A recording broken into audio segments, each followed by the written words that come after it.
Hello, everyone. Welcome to October's Learning Loft monthly webinar. Thank you for joining us. So today we have a special guest speaker that I will introduce in just a moment. For those new to our Learning Loft, just kind of a brief recap.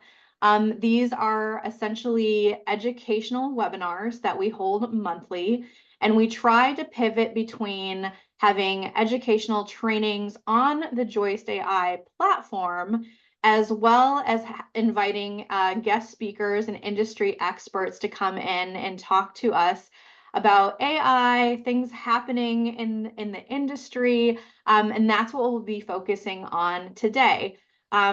For those of you who haven't met me, my name is Amanda Seeley. I'm head of marketing and growth here at Joist AI. And so a few housekeeping items before we get started. We will have both our chat as well as our Q&A section open. So if you have questions for our guest speaker, please put them into Q&A, or if you have questions that come up about the platform or what have you, put them in the Q&A section and we will make sure to get those answered. But for general engagement, you are absolutely welcome to use chat as well. We want to make sure that we're encouraging conversation. Without further ado, let's go ahead and get started. So we have our special guest here, Kristin Kautz. We're very excited for her to be here. She will be going through AI without the overwhelm. A little bit about Kristin, but I want her to introduce herself as well. We've known Kristin for about as long as we have been in business. She has been a great friend to the brand. She has been a great friend to the industry. Kristin has about 30 years, maybe more, experience in AEC. She's got her CPSM. She understands business development and marketing within the AEC industry. She considers herself an AI enthusiast, but I think it goes deeper than that. She's kind of one of the OGs. Yeah. When it comes to AEC marketing in AI. And so without further ado, Kristin, I'll let you take it from here, but we're really grateful that you're here today and we think this is going to be a great session. So thank you for joining us. I am so excited to be here. So that was a great introduction. Y'all are going to get the presentation as well. You can see my information right here. I actually put my phone number out there. You can text me. You can email me. If you text me, tell me who you are, right? Because we don't want to respond to people. But Amanda, are you going to stay on the call? Because it is hard for me to present to myself. So I would like to just be able to see your face if that's okay. Absolutely. I can Right. absolutely do that. I will put myself on mute though. Oh, perfect. Okay, yeah. So I have about 60 slides. For those of y'all who know me, I talk really quickly and I cut this, baby down. So we'll see what happens. But please put your questions in the Q&A and then they will stop me if you have a question about the slide that I'm on. So let's just go ahead and get started. Let's see why my clicker's not working here. Nope. Here we go. All right. First of all, we're going to start just with a mind perspective, kind of shift. So AI, again, if y'all have seen me before, if you haven't seen me before, my whole philosophy about AI is that it's like creates a super you. So you're putting on this cape and you become Superman or Superwoman or Wonder Woman, or I'm drinking a Wonder Woman cup, so it's the theme of the day. But you use AI to be just a better version of yourself. But the first thing is you have to change how you think about this technology. I say it is not tech because people are like, oh, AI is just the new internet, or it's just like a new piece of software, and it's not like that. So we have to rethink about how we think about AI. It is like air at this point. It is top to bottom, side to side in your organization. It's everywhere. And just like old technology, our firms have spent a gajillion dollars on old tech, right? And people are like, oh, I'm too busy to use it, and then you spend all this money and all this time and all these resources, if you can see my hands, a big amount of investment, and you get very little return. AI is different. You give it some knowledge, some resources, and some money and some time, and you get a huge investment. And I think you're probably seeing that, especially with Joist. So you have to think about this technology. It is absolutely different than anything we've ever seen before. The other part is You have to think about yourself differently. You have to change how you see your value and your purpose. And this is a really hard question for people. I asked this in an audience, I'm like, who actually has a purpose or a value for themselves? And in an audience, this was 2 weeks ago, of 150 leadership in our industry, I would say maybe 20% raised their hand. And it's not to be disparaging, like there's no shame in this. It's a really hard question.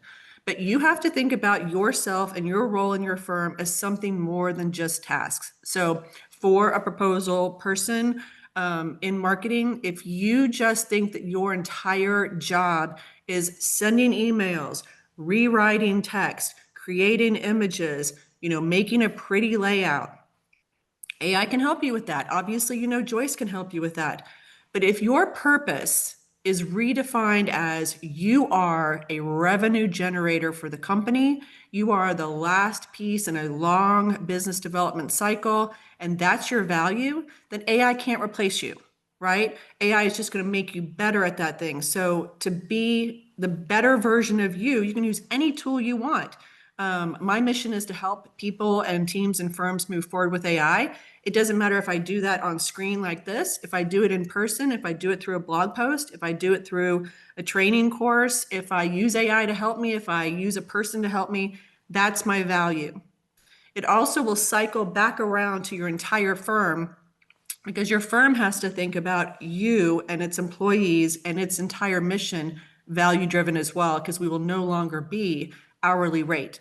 So we have to really think about purpose. This is the woo-woo part of the presentation, I say, but it is absolutely essential that you have a purpose to meet us at the starting line, because I don't want you to be afraid of AI. And people who are afraid of AI, they are seeing themselves as tasks and not as value. So I really hope all of you out there think of yourself with purpose and value. And if you want to call me or get on a discussion with me, I'll give you a pep talk. We're going to champion and cheerlead you up. So what is it, right? Very simple. I always do a primer. We're obviously talking about AI. It used to be called narrow AI or generative AI. We're so far past it. But Bill Gates in March of 2023 defined it as a computer model or a computer program that solves a very particular problem or provides a particular service. So when ChatGPT hit the world in November of 2022, it did chat very well. It did text in, text out. Very simple, which is why it was called narrow AI. Again, so far past it right now. I define it as any kind of computer model or program that helps us humans to augment or automate our tasks, delegate them out, so that you and I can get to the more important stuff. And the more important stuff is anything that you want to define as more important. It can be ideas that you have, causes that you care about, people that you care about. We have a life.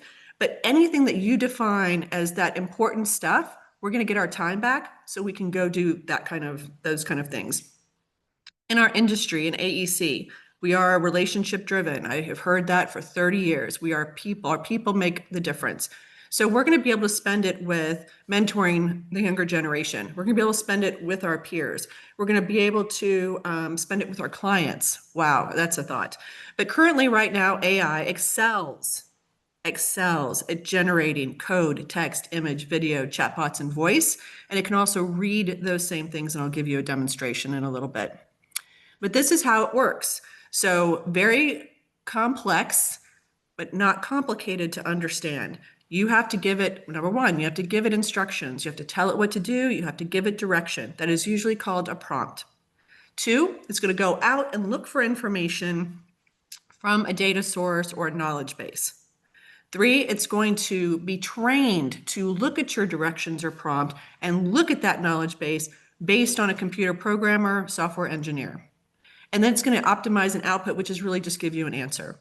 So if you see this and you see the words in yellow, generative pre-trained transformer, that's what GPT stands for.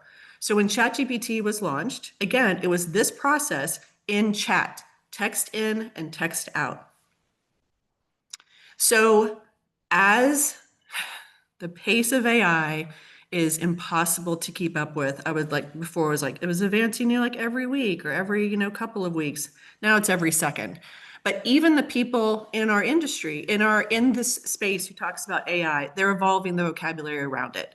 So the next step up is artificial general intelligence, AGI, also called strong AI. So past 3 years, narrow generative AI, now we're strong AI. This is AI computer programs that match generalized human capabilities, cognitive skills. It looks like it uses reason, can solve puzzles, and has strategy, obviously represents huge amounts of information. There's a rumor on the street that AI has consumed every bit of data that has ever been created in the history of humankind. So there's that, huge amounts of knowledge. Communicates, in natural language. All of this is happening. Bill Gates, in that same article in 2023, said that this would never be possible. The founder of basically modern computers said that this would never be possible. And yet, 3 years later, it's already happening. You can call it baby AGI if you want, but these assistants and these autonomous agents and agentic workflows are happening right now. Now, I'd also be remiss if I didn't mention ASI, which is artificial superintelligence. This is the AI that surpasses human capabilities and intelligence in every single regard. It looks like the AI we see in movies. Absolutely. Those robots and computers that we see in movies that represent AI. It looks like they are this ASI is when it hits a singularity, when it becomes self-aware. It looks like it's sentient. It has a consciousness. It can do things on its own completely autonomously and keeps learning. And of course, these are all my favorite movies on the left-hand side. We could talk about that. Get on my calendar. We'll talk about AI movies all day long. I'll have a cocktail for sure. Current AI founders, the big ones, in the big companies, they say that there's maybe a 25% chance of this ever happening. Elon Musk says it's happening in 4 years. Take that as you will.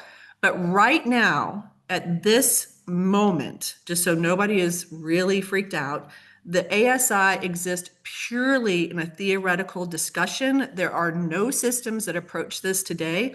It may look like these systems are human. ChatGPT, when you talk to it, it laughs. It sounds like it's breathing. I mean, it sounds like you're talking to a person, but you are not. We are nowhere near that. And as I said before, we need more data to even get to this step, and we're out of data. So just know that this is not a possibility. In all the movies that you're seeing about ASI, we are just not near it. So what did start this? November 30th of 2022 is obviously when ChatGPT was launched upon the world, and not August 29th, 1997. Amanda, do you know what happened in August 29th of 1997? I do not. Okay, I'm hoping somebody in the chat, knows it, but Terminator. So that is the day. So Skynet was launched, and 3 months later, it became self-aware. That was called Judgment Day, and that's Terminator. So we're nowhere near this. We're nowhere near this. So this is ChatGPT. It is currently multimodal, which means it can actually remember, see, hear, and talk. And this is just what it looks like when I pull it up on my phone. And I'm going to show you a video next. I hope the sound it's just a background sound, but I'm going to talk over it. So I'm hoping it's low enough to hear me. Yeah, it's super low. Okay, so a demonstration of a video. We're taking a picture of our bike seat, our bike. We're uploading it to ChatGPT. We're asking it to help us lower our bike seat. And of course, because I said it's multimodal, ChatGPT can see that image. So it says, sure, to lower your bike seat, here are the 5 steps. First step is to find the quick release lever or the bolt. Like, what's that? So we take a picture of the bike thing, we circle that thing on our bike seat, and we're like, is this the lever? Is this a quick release lever? ChatGPT, again, remember, it can see that image. So it says, no, that's not a lever, it's a bolt. You're gonna need an Allen wrench in order to loosen it. So we upload a picture, our PDF of our bike manual, we upload a picture of our toolkit, and we're like, here's the manual, here's our toolkit. Do I have what I need? Do I have the right wrench to loosen this bolt? And of course, you already know where this is going, because I wouldn't be doing this. This was disappointing. It says, absolutely, you have the right tool. It's in the left section of your toolbox. Here's this, it's called DeWalt, and you need to find the 4mm Allen hex wrench. So this, when I show this to people, this is usually mind-blowing, and they're like, oh my God. I mean, there are gasps in the audience, because it's like, wow, this feature has been around for 2 years. 2 years. So if you have the free version of ChatGPT, I'm probably going to get you to upgrade it, but you have been able to do this for 2 years. I use this feature all the time. Easy peasy. AI, though, is not just ChatGPT, right? It is not a single piece of software. So like when you talk about AI and somebody's like, oh yeah, we're using AI. My next question is, what are you using? Like what? Because there are infinite numbers of companies, apps, extensions, programs, platforms, integrations. It is, remember, we're in marketing, systemic, seismic, pervasive shift. Every role in your firm is going to be affected, top to bottom, side to side. Even people in your firm who are like, I'm not going to use it, or I've pushed them into early retirement. They're like, I'm just going to go fishing. There is still a role for them. There is still a role for everybody. It's evolving again every single second. I'm begging you with this course to please get familiar with AI in your daily routine. And I would say, because all of you are Joist clients, you're already doing this. So at the end of this presentation, I'm going to, you're already way ahead of the curve. And if you can imagine it, it's already coming.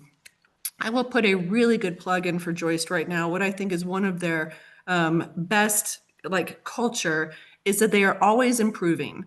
And I know for a fact that if you have an idea about something that you want to see on the Joist platform, they are absolutely open to it, having those discussions, and probably Rohan's like, I'm going to go build it right now. I'm just going to go off and build it.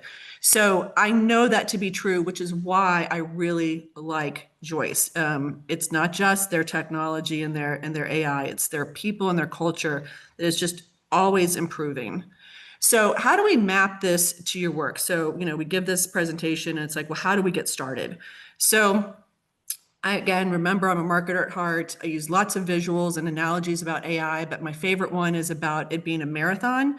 It is a marathon that never ends, right? So it's a Mobius strip of a marathon. You may actually start running this race and you may wake up one day and be like, I don't think I've made any progress, but I promise you have. It's just not linear. There's no end to this thing, which is really hard for people to understand. You don't know the route. It's always changing. You don't know your pace. You don't know if your competitors are ahead of you, behind you, below you, above you. Your clients are definitely behind you. But you're most likely blindfolded as well. It's like, where am I? What am I doing? It's very chaotic to have this much noise and progress being made so quickly. I keep repeating, there's a place for everybody. But what I know to be true is that the runners in this race are just curious and forward thinking. They stay curious, their leadership is curious, and they have an aptitude for experimentation and wanting just to be better. Again, putting on that cape, AI plus you equals super you. You can walk, run, or sprint a marathon. A lot of the tools that I talk about are free, trying for low risk. You can also run it. We won't even talk about those. Just walking, just get in this race. And again, because you are already a client of Joist AI, then you're already running. You're already in this thing for good. So I'm really proud of that. So again, why do we start? We start with the why. We don't start with the I need AI. Everyone is out there saying, I need AI. What tool do I use? And I'm like, everybody take a deep breath. We start with the why. And obviously this is just the funny cartoon, who are we? It's everyone, not just CEOs. What do we want? AI, AI to do what? We have no idea. We have no idea, but we want it, and we want it right now. So we always start with that middle, AI to do what, right?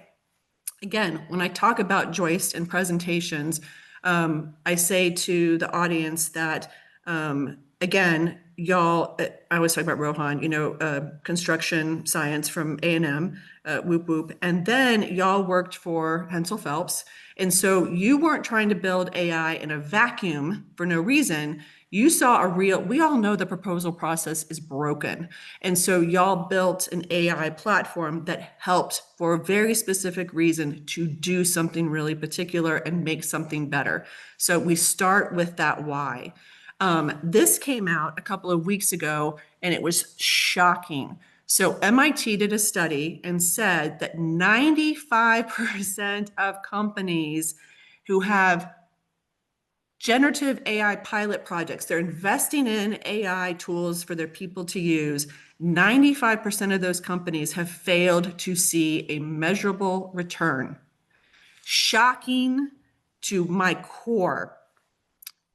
People who don't use AI are looking at this and then going, well, see, I'm not going to get a return on it, so I'm just going to sit on my hands like we don't need it.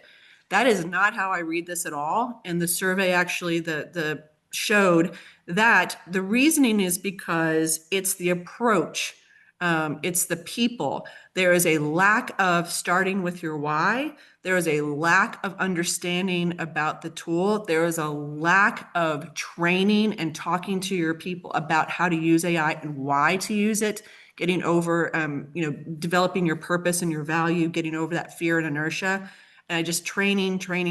So this is shocking. And everything that I do, and I know everything that Joist does, is in that 5%.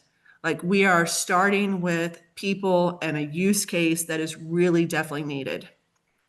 And I'm a metrics girl. Like, I don't want to I spend a lot of money on AI myself, and you can best believe that if I'm not getting a return out of it, I end that subscription. Like, we're not in this for just, fun and games. Like, we need to see some real help. So how I ask my audiences, just for individuals out there, ask yourself, what do you do every day? So just start with the tasks, and if you have tasks that you can group into a process, we can use that too. But just like, what do you do every day? Start to write that stuff down. And what do you love to do? We can do more of that, right? We can also be more creative and more productive. And what do you hate to do every day? We can probably get a lot of it off your plate. So you just start with the tasks that you're doing every day to figure out how we can find the AI that can help you. If you don't know what you do all day, there's AI to help you. You can obviously probably use ChatGPT to do this too, but this is a guy that I follow, and his company is smarterx.ai. And if you go into the tools and jobs GPT, you will need ChatGPT Plus to access this, but it's going to help you figure out what you do all day. So I'm a proposal coordinator, and it started to tell me the tasks that I do, how much time I could save by using AI, and obviously saving this time using an AI tool like Joist. But it was spot on. Drafting proposal content, customizing boilerplate, formatting design proposals, gathering and analyzing market data. AI can help you do this. So we look at what you're doing all day, and then we find the AI that can help you do it. And obviously, this was a proposal, again, marketer coordinator, and Joist is a perfect solution for that. For teams that I talk to, I usually ask them what their pain points are, and their pain points are all the same. They want to save time and increase quality, never at the expense of one another. I'm not trying to save time and make the quality worse. These two things go hand in hand: saving time, better quality of your outputs and your products. So that's where we start with, what are they looking to achieve? And we can find AI for that. And also looking at your tech stack. And all that means is all the tech that you're already using, like, I want to know what that is too, to see if there's AI in it, or there's way that we can connect them for using them better. And then obviously, if there's any leadership out there in your firm, then we start with your strategic plan. So what are your strategic goals? AI is not a strategy in and of itself, but it better be in your strategic plan, because it's going to help you achieve those goals you already have. What problems is your firm kicking down the road for years and decades? And that's not a joke. Y'all already know what these problems are, because you've been talking about them for a very long time. I want to know what those are, and those are use cases that we can start around. Those are real, measurable returns that we can start to help fix with AI. So when you start out with your why, like, I want to save time, I want to be more creative, I want higher quality, I want to do more of something, those why designations will also be your metrics for success. So if you want to save time and you use AI, you can actually quantify if you save time. These are all quantifiable. Maybe creativity is a little qualified, but most of them are quantifiable. And I put happiness and morale in here too, because there are actual studies out there that say employees that use AI are happier at work. And I know that a lot of your firms out there spend a lot of money on best places to work surveys. So this is going to make it better. I will also say, again, because Joist is a proposal AI, that dare I say that proposals can actually be funner, right? They won't, like, you say the word proposal and people are like dread, dread, dread. I think they can actually be interesting again because you can get so much of the tedious parts done, and then you get to spend a lot of creative time on strategy and tailoring. And obviously AI has, I mean, Joist AI has some really good tools for that competitive edge too. But I even think proposals can be funner with AI. So your why can also be your metric. And if you have a why and you use AI and you don't get that metric back, and like I said, we're going to get rid of it. We're going to go try something else. So once you have your why, start with that. Broken record, start with that. We're going to find the what. What time is it? Oh, I'm good. So we look for, after you have your use case, we look for an AI tool, an AI assistant, an AI agent, or an AI automation. First one is we're going to talk about just AI assistants, or they're also called GPTs, which is confusing, so I call them AI assistants as well. Also, there are lots of people out there in the world who are talking about assistants, agents, automation as the same thing. They are using those words interchangeably. I think that we will probably get there in the near future, but for right now, these things to me are very different. Not very, they're different. So I'm just going to tell you what I think those definitions are and give you some examples. So the first one I want to talk about is an AI assistant. Okay, so you remember that process. You give it instructions, goes to look for knowledge, trained to do so to give you an answer. You are controlling that whole process. It is sitting right next to you. Just think of it like an assistant sitting next to you. And it is sitting there waiting. It has rules in it. It's sitting there waiting for you to engage it. So you've created a process, you're controlling the whole thing, sitting over here, just waiting for you to start to engage with it. Again, we're going to control this whole process in an assistant or a GPT. So although not sexy to look at, it is so amazing what it does. But this is an example of an AI assistant or a GPT within ChatGPT. If you have the plus version, you can absolutely build them today. But here's one example of one that I built. I built a Data Analyst Pro, which means that you can see, this is on the, if you can see two toggles on the top, create and configure. If you don't even know what you want to build and you're like, I don't know what to do, you can click on create. And there's a chat bot there that helps ask you questions, and you just talk to it like a regular person, and it's going to help you build whatever you need. After you do that, you can click on configure, and you can see the actual fields where it filled in information, and you can edit any of this. All of this is editable, if that's a word. You don't have to start over. You just keep iterating this thing to get better and better. Again, Data Analyst Pro. How do we look at our data? How do we look at our revenue and our financials and our headcounts and all this stuff and make sense of it and find out insights? This is how you can do it. So you can see the instructions right there at the top, super short, no coding involved, no lengthy novella. This GPT or AI assistant specializes in analyzing data from a large professional services firm. It provides an in-depth analysis and a breakdown of key business metrics like revenue, headcount, financials. Each analysis, so I'm giving it instructions. Each analysis includes a summary paragraph that simplifies the information, and I'm telling it how to answer me as to be comprehensible at a 10th grade level, right? So I'm giving it all these instructions of that process. Only use the information in your knowledge base.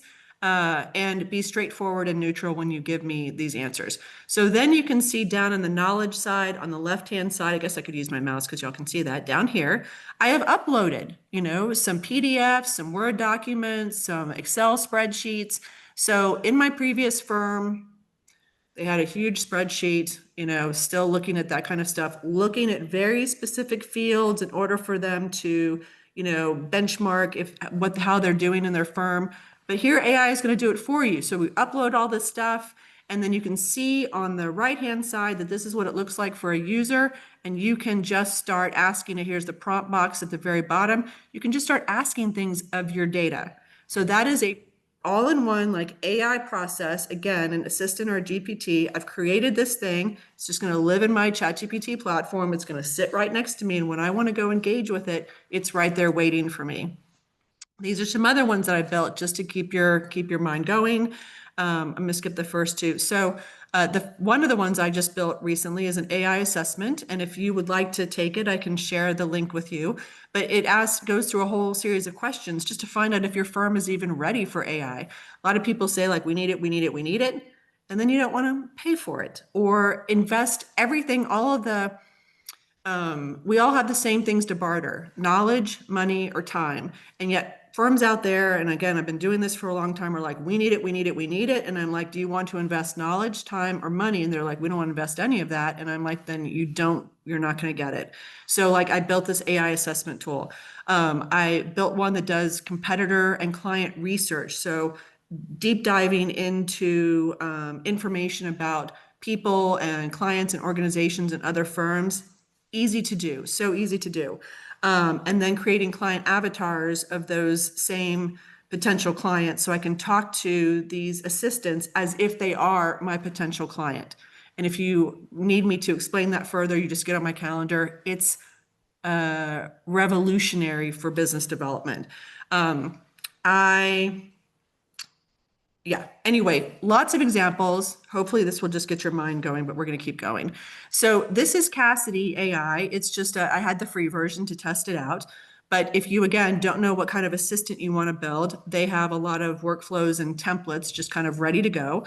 So I tried out their competitor analysis workflow. I put in my own URL, of course, jamideaagency.com. I clicked run workflow, and then it's telling you all the steps and things that it's doing. It's searching online for this URL. It's going to scrape this website. It's going to go look for products and services, extract strengths and weaknesses, et cetera, to give me this report. So it's just an assistant. It's running through that process, waiting, sitting next to me, waiting for me to engage it.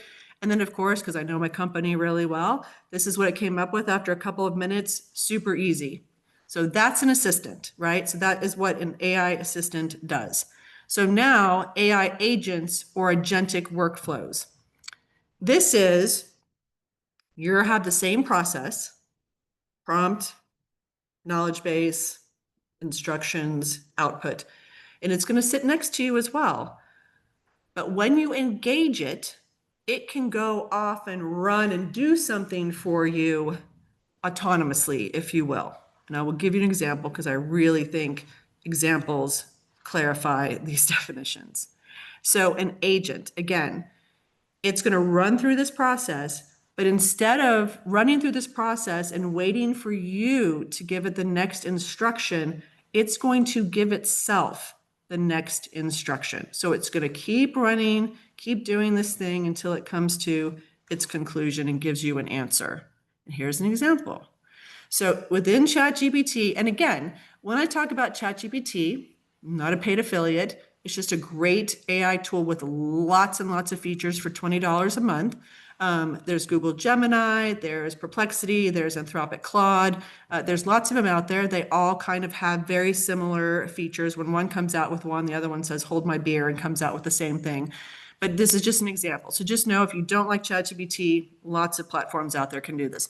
But within ChatGPT Plus, you can see here's the prompt box. I click on the plus sign. There's agent mode. That's where you start it. So here's an example, very specific to proposals and RFQs. So I spoke at the Houston AIA chapter a couple of months ago, and the woman who asked me to speak said, and she's seen me speak before, and she was like, Kristin, I'm having a really hard time. So in Texas, one of the places you can look for RFQs and RFPs is called Texas Smart Buy. So it posts all of the public-facing, organizations and their RFQs and RFPs. So you can go to one place and you can do a keyword search, and then you have to search through all the stuff, to find the ones that are right for you and how to bid on them. And I was like, she's like, I can't get AI to do that for me. And I was like, you're not building the right AI. She was just looking for an AI tool, or she was just asking a regular AI chat or Gemini to do that. You have to build an agent. So I was like, I built it for her. So I asked it, my prompt was simply, go into this URL, and I want you to look for current solicitations that use the words marketing, PR, advertising, or AI as keywords, because that's my agency and that's what we specialize in. So you can see here's a screenshot of what it delivered. I went off and did something else, on my computer. You just close it up and, go off and do something else. But it's telling me here that it worked for 42 minutes. So it already saved me 42 minutes of my time. It gave me 2 solicitations that fit my description for keywords. But oh, by the way, friends, it couldn't find anything in Texas Smart Buy. So it took it upon itself to go look in other RFQ, RFP, consolidation sites. And it found these two, and I don't know if you can see the whole screen or not. I got to move you over here. But it found one in BidNet Direct. I didn't tell it to go look there. It just did it. And it also found another one at RFP Mart. It just did it. So something that is, and again, as a marketer, in my very recent past, I would have to go through or have one of my coordinators go through 30 sites a week to look for RFQs. And that's a bigger BD problem, but bear with me. But like looking through these sites for RFQs and RFPs so we don't miss anything. And now you can build an agent that does it. So that's an agent. I did not tell it to go look anywhere else, but it took it upon itself to go through this process and keep going till it found an answer. This is just a fun little thing. So again, you can solidify this idea of an agent.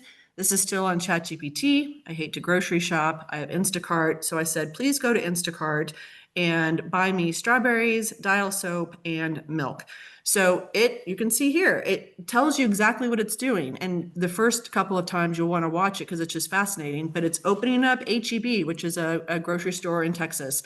It's going to go now to the search bar. It's going to look for fresh strawberries. It's going to type out those words. And then it did, in this case, because Instacart has a username and a password, it did hit a point and say, you need to take control to put in your username and password, which I did. And then I relinquished control back and I went off to go do something else. And 5 minutes later, it's ordering my groceries. That is the definition of what an agent can do. All right. We're all doing okay? Amanda, you all right? You So already know this. if you have a few seconds for some questions, this might Oh, be a good sure. spot for it. Yeah, And so I'm going absolutely. to start. So RJ had a question over here that's very relevant to what you're talking about. Would you Okay. be able, so everybody, we're going to be sending out the slides and recording. Kristin, would you be able to share that agent setup of essentially the RFQ agent or any additional information on that? Literally, okay. Of course, I will share. Amanda knows this about me.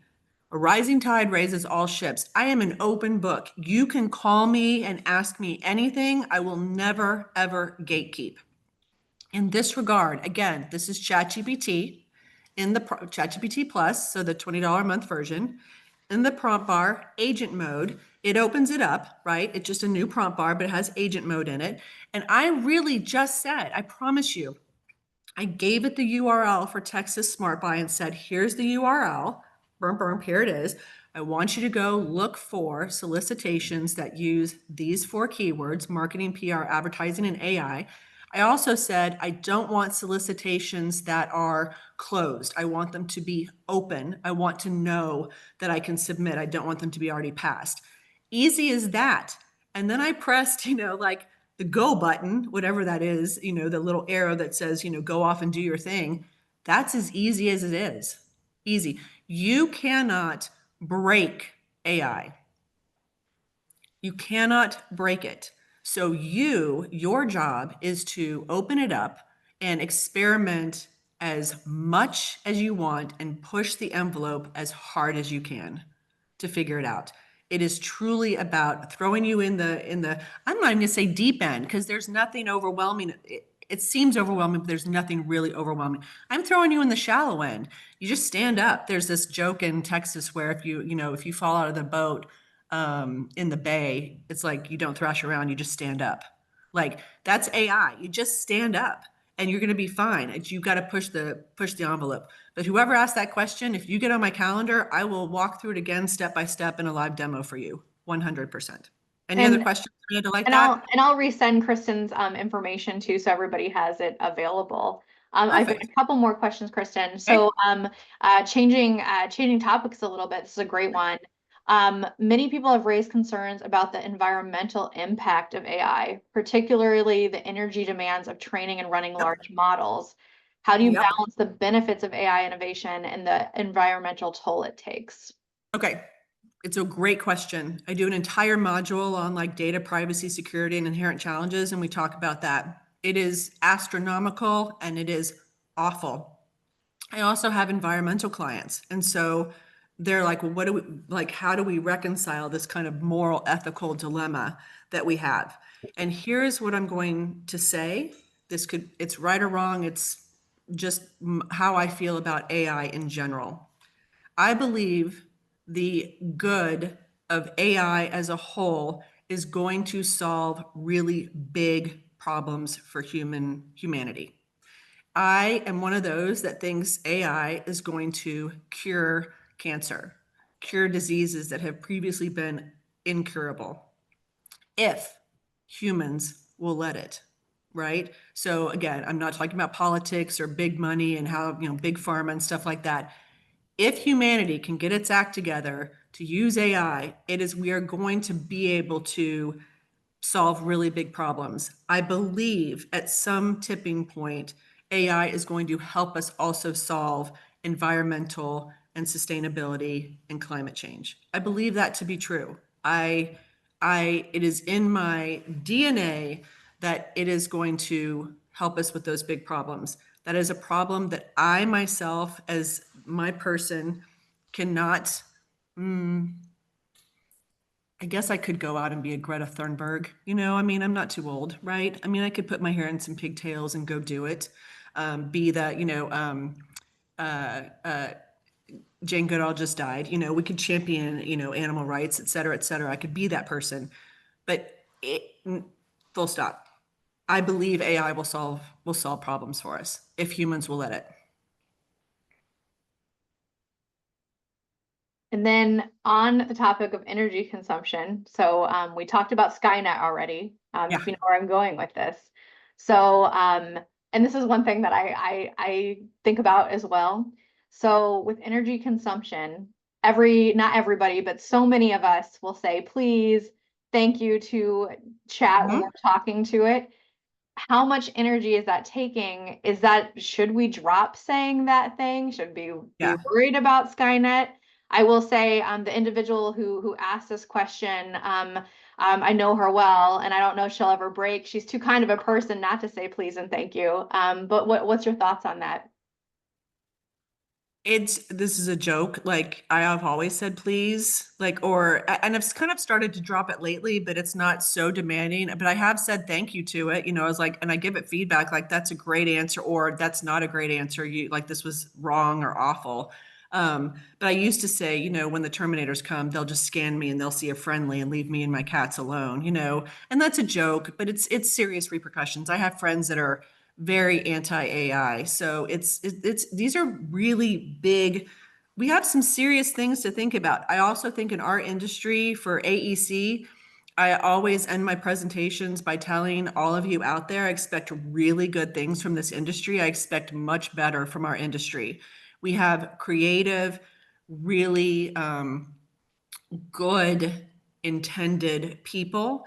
And I feel like if anyone is going to lead the way for better buildings, better environment, better humanity, better communities, all of your taglines that say these kind of things, that we make incredible spaces and we care about the places we live, then our industry needs to step up.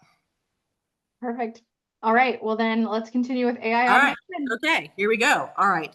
So AI, I'm going to run out of time. AI automation. This is really, okay, so Zapier has been around for a long time. Y'all probably understand what automation is. It's just this thing has to happen, then this thing happens, and this thing happens. It's a set of rules that are very, very linear. So you can now create this thing that happens can be an AI. This thing that happens can be an AI. This thing that happens can be an AI. That's how it changes in the AI realm. Here's an example. So this is in Zapier. This is a friend of mine. Some of you out there may know that there's an email newsletter. You can sign up for it. It's called HARO, H-A-R-O. It stands for Help a Reporter Out. So if you are in promotion or awareness or whatever, you should go sign up for it. It's free. Then it collects journalists' requests. So a journalist is out there, is looking for a quote or a source or information about an article that he or she is writing, and they put it into this newsletter. So when this newsletter hits your inbox, and 2 or 3 of them come a day, there are like they're like 25 to 50 to, a lot of them, okay? So and you have no way of searching for keywords, you have to scan through all of these 50 queries a day to look for one that you might want to respond to. Liz works for a very small architecture firm. And so she's like, I don't have time for this. I'm going to automate it. So she went into Zapier and she created this automation. It's very simple, super easy to do. Zapier makes it very, very easy. So she has asked Zapier to go through her Gmail account. This also works for Outlook. Goes through her Gmail account to look for any email from Help a Reporter Out. Then she is connected when that AI finds that email, it pulls the entire Haro email into a AI platform called Anthropic Claude. And she has a paid subscription, obviously. Then in Anthropic Claude, she is told it to scour that email, look for keywords, and her firm does restoration, historic preservation, architecture, residential in Louisiana. So those keywords, look for anything that fits those keywords, summarize the query, tell her why it's a good fit, and oh, by the way, also write the pitch to the journalist. So it finds that, and then you can see the third step is it sends this summary email back to her. And this is what it looks like. It looks exactly like this when she gets it in her inbox as a summary. It says, this is the AI that's created this based on my analysis of these recent queries and these emails. Here's the best priority. It's query number 16. It's high. This is why it's a strategic fit for you. And oh, by the way, I've already cut it off the bottom. It says, here's the draft pitch. So she could just copy and paste that email to send back to the journalist.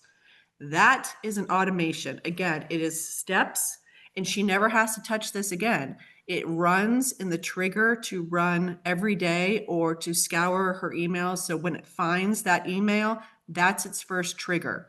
That's an automation. These are just agents I played around with in Zapier. I'm trying to learn it better now myself because I find it to be really good. Obviously, it says pitch ass. I'm really sorry, Amanda. It's supposed to be pitch assistant. It cut it off. It's so embarrassing. Why do I get embarrassed on all these, seminars? But anyway, sorry. I built that same thing, but I'm also really bad at following up on emails. So it's not because I don't like emails. It's just because I'm overwhelmed and we're all drowning in emails. I know, it's funny. I'm sorry. It's so embarrassing. But anyway, so I created an automation that goes through my emails to look for specific leads or requests for speaking or requests for proposals or my consulting services that I may not have already responded to. And I get that every day as an email that says, just check on this. So lots of things you can build. And Zapier also has, I'm in the free version, by the way. And Zapier also has a lot of already templated stuff for you to play around with. Okay. All right, where are we?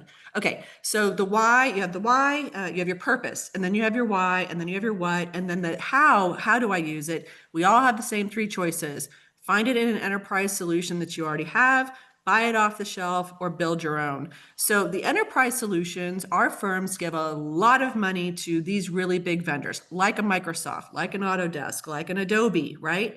And so if you have your why and your use case, and you think, I wonder if, something we already have has this solution, then unfortunately the onus is on you to reach out to your customer service rep or vendor and ask them, here's my use case. Can, Autodesk do this? The answer is no, they're so behind. But anyway, can, Adobe do this or not? And Adobe's come a long way in 3 years, by the way, but check with them, check with your customer service rep. And if they say, yes, we're building AI features, then you say, I want to know what they are and I want to be trained on them, right? So look in the places you already have. If for some crazy reason you call up one of these vendors and they say, we're not doing anything with AI, then that is your red flag, people, to probably look for a different vendor at this moment, right? So look in the enterprise solutions you already have.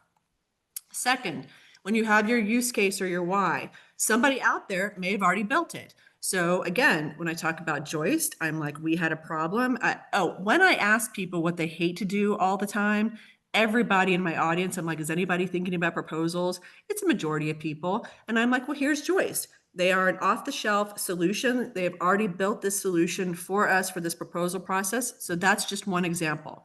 So you look for somebody else, if they've already built it, that you can have a membership or a subscription to. So for all of you out there, I don't want to leave you hanging.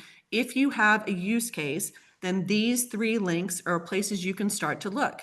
The AI IQ is just my Notion site. It has like 6,000 tools in it. Use the magnifying glass to search for your use case and see what tools I've already looked at and play around with them. Remember, most of them have subscriptions for free. You just, start to play around.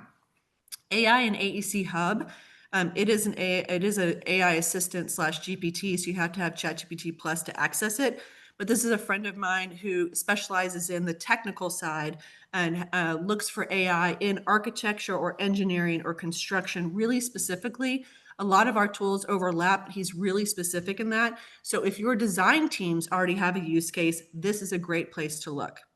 AEC Plus Tech is a website. They're like a clearinghouse they showcase AI startups in AEC, and those startups pay this website to get listed. It's free to search. So for us, we can just go search all the stuff.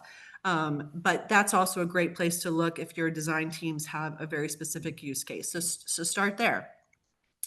And obviously, a lot of people come to me with their list of like 25 things they do during the day.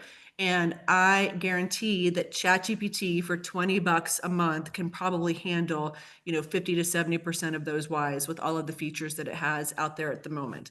And I will take a moment also to say here that there is no one AI out there at all that does everything. People are like, oh, I just want one big AI tool. We have to duct tape stuff together at the moment. There's not an all-inclusive, Minority Report AI out there. So people have asked me, well, is it ChatGPT or Copilot in Microsoft 365? And I'm like, they are apples to starships. They're completely different. So I want to make sure all of y'all understand that nothing I'm recommending is replacing any other tools that you have. You are going to have more than one. So just keep that in mind too. Infinite off-the-shelf tools out there. You start with your why and then come find me and we'll talk about the what and the how. And again, when you get this presentation, that is a live link to my calendar. Get on my calendar. We'll talk about this all day long. So again, the third part is, so 1's enterprise, 2 is off the shelf, 3 is build your own. Obviously, you can hire a company out there. If your use case is so unique, then let's go find someone who can build it for you. But I have only met one firm that had a unique use case. So really you don't have to spend your money that way. If you're too busy to build an automation or an agent or an assistant, I can help you do that.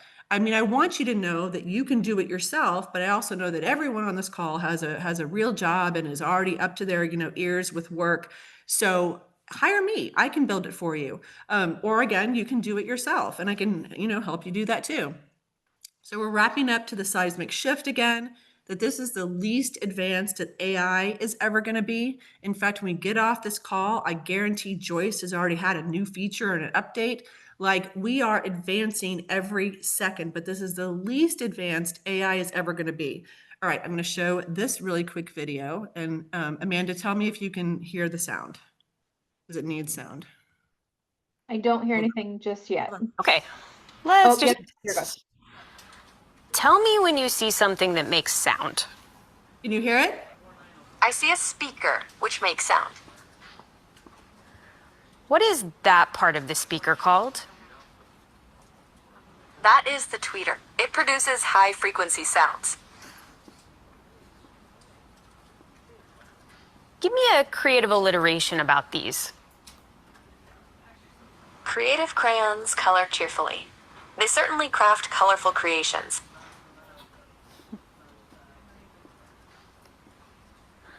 What does that part of the code do? This code defines encryption and decryption functions. It seems to use AES-CBC encryption to encode and decode data based on a key and an initialization vector, IV. That's right.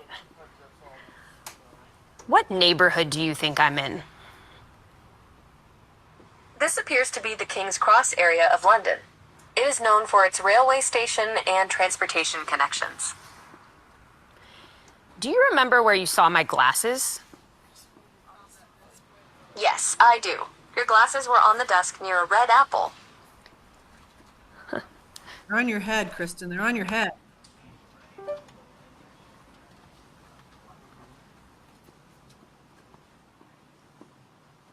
What can I add here to make this system faster? Adding a cache between the server and database could improve speed. What does this remind you of? Y'all better know this. Schrodinger's cat. All right, give me a band name for this duo. Golden stripes. Nice. Thanks, Gemini. Okay, so in my previous presentations for the first 2 years, I organized my presentations in past, present, and future. This video was part of the future. This video, I no longer have any future things because everything has come to fruition. Now, when you see this, they do not have the Google glasses out. They had Google Glass like 12 years ago, which they stopped producing, but they don't have the glasses out yet.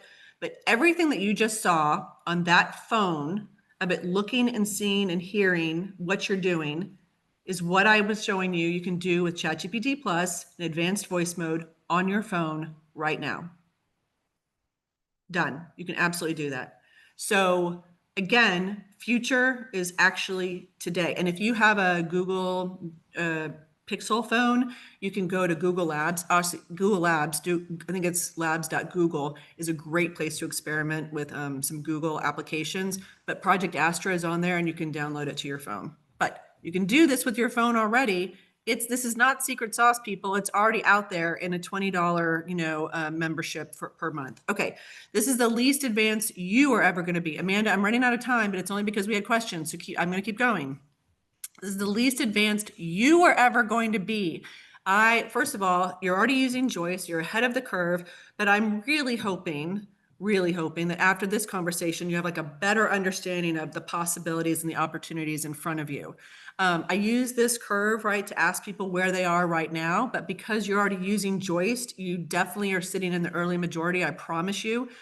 You may have some laggards and some late majority in your firm, but after this presentation as well, where are you going to be in 6 months, right? Moving the needle forward on this is going to take very little effort on your part, very little effort just to keep going. And here's the pep talk. It's unbelievable. This is a Gallup poll that came out a couple weeks ago. Again, they did a survey, a sampling of American workers. And what this says is, this graph is like, if workers are using AI like a few times a year, Amanda, I can't with this, just a few times a year, you are in the 40 percentile, right? Just a few times a year. If you're using it a few times a week or more, you're at 19%, just competing with 19% of other American workers. I'm starting to get loud because I get really agitated over this one. If you are using AI daily, which I want you to be using, and that could be Grammarly, for God's sake. It doesn't even have to be something, remarkable. It can be something as easy as Grammarly, because Grammarly is considered AI. Although, I don't know. That's a discussion over cocktails. But if you're using it daily, you're competing with only 8% of American workers. Like, you are in the top, according to this, I consider innovators people who are creating AI, but if you're competing against just the top 8%, I mean, look at that. You are an early adopter to an innovator if you're using AI every day. So good for you. And if you start to use AI, you're just going to be better and better. So it looks like everybody out there is using AI and you're so far behind, and will you ever catch up? Yeah, you can absolutely catch up just by using AI once a week on something you really need it for. Sorry, now I'm screaming. I need y'all to start using it. Rohan, my dear friend and yours, Amanda, founder of Joist AI, wrote this. This was yesterday or the day before, and I was like, oh my God, did he listen to our conversation about this presentation? Did he steal? He stole my philosophy. we're just aligned. We're very, very well aligned. So you can read this about, is AI going to replace your job? He says it depends, because if you think about your job again as tasks, I will say absolutely, then AI is going to replace that part of you. But you need to think about value. Value lives in judgment, human relationships, human creativity. And he says AI will amplify you, which is the same thing as AI plus you equals super you. So he says at the bottom, instead of asking, will AI replace my job? Ask, how can I evolve faster than AI can automate? And my question is, how can you evolve faster than everyone else? And that's just by using AI once a week, which, we're going to get way past that. But again, faster than everybody else. So when you look out there and think, oh, again, everybody else is so far ahead of me, they are not. They are not. So wrapping up, I want all of you to know today, start with your purpose. Go get your vice, whether that's pizza, ice cream, a whiskey, a cocktail, a glass of Malbec, whatever. Sit outside, have a good think about it and figure out what your real purpose is. Not your tasks that you do all day. That's a different question in this chart, but think about your purpose. And then we're going to start to think about what you do all day and how AI can help you do that better. We think about the what is available to us, which is an AI tool, an assistant, an agent, and automation. Where can you find it? The how. In an enterprise vendor your firm's already paying money to. You can buy it off the shelf or build it yourself. Run faster and farther in this marathon that never ends. Run faster and farther using AI. And the last part is invest in yourself. I know when I speak in front of audiences that a lot of people are getting, their firm is paying for them to be at the places I speak. And I love that. I also know if I say, are you using AI and you're like, no, my firm is really slow and they're not, they haven't really looked into it and I'm just waiting on them. I'd cuss now. I'd just say, fuck that. You have to, sorry, Amanda, fuck that. You have to take care of yourself. You need to invest in yourself. So if your firm is doing it, kudos to you. That's awesome. But if your firm is not doing it, that is not an excuse for you to sit on your hands and, wait. You have to figure out, again, we all barter in the same thing. Who are you going to follow? Who are you going to listen to for the knowledge?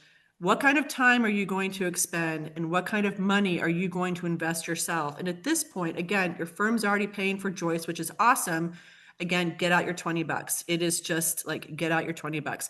You can hire me. This is my shameless plug. Obviously, I do consulting, I do training, and I can build things for you as well. And then I launched a course about 4 weeks ago. We're already up to, I think we launched a series, but we already have like 15 courses in it. And this is where I just it's selfish on my part. It's where I dump all my stuff about AI because I'm write stuff about it. I record stuff about it, and you can get a discount if you'd like to join me there. We'd love to have you. And then Amanda, your shameless plug. Yeah, absolutely. As you guys know, we're doing these series monthly. We did ask everybody on our last webinar, as well as our last product email that we sent out, does anybody have any topics that we want to cover? And we had an overwhelming amount of people say, we want to double down on prompting. And so essentially what Haley and Hiroko are going to go over next month is it's going to be like industry and AEC workflow specific prompting. Yeah. All of our users have a great foundation of how to prompt, but what Haley and Hiroko are going to dig into is like, how do we take that AEC marketing workflow specific prompt, but make it better for you. So maybe take it from 60, 70% to 95%, right? 100%. Going over, yeah. For you. Right. And so essentially taking maybe some of the most commonly used prompts, or maybe prompts you haven't considered, but should. So I think this is going to be a really great session that all of you, I would encourage you to join. Drop the link in the chat. Kristin, thank you for taking the time today to talk to us. I'm going to double down on team. You're already in Joist, right? You're clearly using AI. You are ahead of the curve. We are starting to see more in job descriptions. So our customer firms will share job descriptions that they have out building their team, and they're starting to include AI as like a nice to have type of requirement. So that is something that they're looking for and having that in their job description. So again, you guys are ahead of the curve. So keep it up. Look at you. Also, thank you. I love the jam part, obviously. You know, that's my company name. And I was like, well, I'm going to love that even more. But this is, of course, again, you know where to find me. Don't be shy. I'm here to help. There's my information. If you take a picture of the QR code, then this is going to show up and you click save contact. And then I'm in your contacts forever. And you can just like text me and call me and stuff. Kristin, one question. Do you have a podcast? So we, not really. No, I want to say we do, but not like you. You know, you're so elevated and professional. We tried to get one started and, you know, maybe I'll start talking to myself, you know, I don't know, but no. But the best, again, really seriously, the best place to find all the stuff that I do and the things that I record and talk about is on that AI IQ site. So, and for like $100 with a 50% discount, like, please, that's a no-brainer as well. I promise it will be worth your money. All right. Well, then, everybody here, I will send out the recording and the slides and more information on Kristin. And thank you for joining us. We really do appreciate it. We'll see you next month on the Prompt Jam. Bye, Amanda. All right. Bye, everybody.